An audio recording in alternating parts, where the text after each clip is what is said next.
spin-off films early on. And where do we stand on that? They're considered part of the Legends era, but we're not. Are they canon? They are canon, I believe. They moved back because Disney, for a while, we were not on Disney Plus, and now I'm in Disney, and now we've embraced and we brought it back in the fold, which was great because I had a DVD copy that I was like selling on the side to rent, and now people can just watch it at home. But doing those films, especially right out of Star Wars, was that a plan? Going into the movie, when did that idea come that we were going to continue with these characters? Well, it was shortly after Jedi was a success.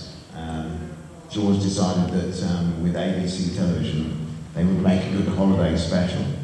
So the first Caravan of Courage was a holiday special movie for Thanksgiving, and so we made it short after Jedi, and then Battle for Endor followed on from that. I think Battle for Endor was in theatres as well, not just for TV. But yeah, they were fun to make, and some of them were shot on the Lucasfilm, on the Skywalker Ranch as well. It's great in the redwoods around San Francisco in Marin County. I guess technically, I think the first film, Caravan of Courage, took place before Return of the Jedi, if I remember correctly, is in the timeline. Is that right? That's what they say. So there is a bit of an issue then. I think that's the timeline, isn't it not? But the issue is... The issue is that Sindel taught Wicket how to speak so English. why didn't you have a good old chat with Leia? Why didn't you have a good old chat with Leia, if that's the case? Yeah, you had to wave from me and all that kind of stuff. He could have said that to her, couldn't he? I don't like that hat. Keep it away. And instead he was like, still. It would have been a great moment, and just perfect, pure English. He just broke down. Like, listen, lady, we gotta get out of this situation here. Let's go, look out. Like a scout.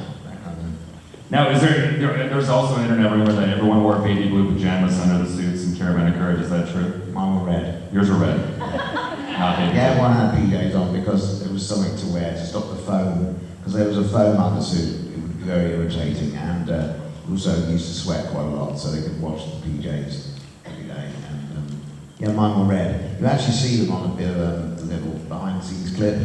If any of you have watched ILM, the series on Disney Plus, there's a brief clip in that of me just kind of half in the costume where you see those red PJs. I noticed, with all the characters that you have played in the Star Wars universe, there's a similarity between all of them, and they start with the letter W. Yeah, that's right. Where did that come? Is that a plan, or is that just weird coincidence? A 1 or 2 coincidence, but we're doing like 4, 5, 6 now. It's not coincidence anymore. So it starts with Wicket W Warwick. So 3 W's in that one. George Lucas's middle initial is W, so whether that's a little hat tip to that, I don't know. But then moving on from there, we had Willow, which is W again, into kind of Weasel in episode 1. Then further down the road, I always forget which films these guys are in. So we got Wheaty Sybee, we have Willow, and we have there's got to be more.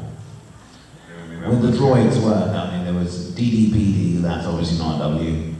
So the reason I'm not in any more Star Wars is because we ran out of names to begin with. If I can come up with some more, then I'll be back in. Now, we have a ton of fans here. We do have audience questions, so please line up. You have a question for Warwick at one of the microphones there. And before we throw out audience questions, when I talked to you backstage and said I was hosting your panel, you just said, only ask me questions I've never been asked before.